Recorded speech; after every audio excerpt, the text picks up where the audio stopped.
Let me start with a question, and I want you to keep it in your mind until the very end. How does one person turn music into a way of life for millions without ever trying to be perfect? Robert Hall Weir was born in 1947 in San Francisco. He was adopted as an infant and raised in a structured, disciplined household. From the outside, his childhood looked normal, but inside, it was complicated. School was difficult. Teachers saw distraction. They saw inconsistency. What they didn't see was a young mind that simply didn't fit traditional systems. For Bob Weir, the world often felt noisy and confusing until music entered his life.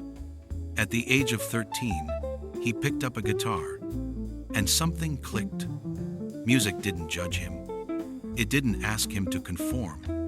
It allowed him to explore, to listen, and to express. He wasn't dreaming of fame. He wasn't chasing success. He was just trying to understand himself. In the early 1960 seconds, a chance meeting changed everything. Bob Weir met Jerry Garcia. There was no business plan, no long-term vision. Just two young musicians curious about sound, freedom, and possibility. Together, they formed what would eventually become the Grateful Dead. From the beginning, the band was different. They didn't believe in perfection. They didn't play the same set list every night. Songs stretched, transformed, and sometimes completely fell apart, only to come back stronger. Bob Weir wasn't the loudest or the flashiest musician on stage. Instead, he became the rhythm, the structure inside the chaos. But the chaos was real. The Grateful Dead grew alongside America's counterculture. Experimentation, freedom, rebellion, and excess. Drugs were common. Touring was relentless. Stability was rare.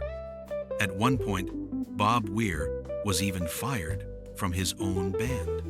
That moment was humiliating, but it became a turning point. He realized that freedom without responsibility doesn't last, and growth requires discipline. The band reunited, and something unexpected happened. The Grateful Dead didn't just gain fans. They built a community. People followed them from city to city.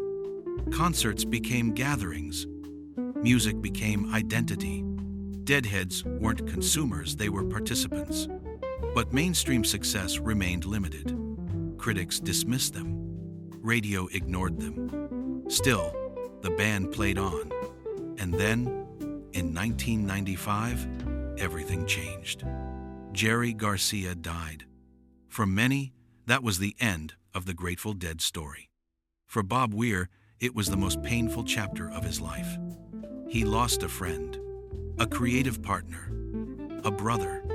Grief could have frozen him in time. It could have ended everything. But Bob Weir made a difficult choice. He chose movement over nostalgia. He continued playing not to replace the past, but to honor it by letting it live. Some fans criticized him. Others said the music should stop. But Bob believed something simple and powerful. Music doesn't survive by being protected. It survives by being played. As the years passed, something remarkable happened. The man once associated with chaos became disciplined, health-conscious, consistent. He adapted, collaborated with younger musicians, and kept learning. Even into his 70s, Bob Weir continued to perform, not because he had to, but because it was who he was. Recognition eventually followed. The Rock and Roll Hall of Fame, Lifetime Achievement Awards, cultural respect.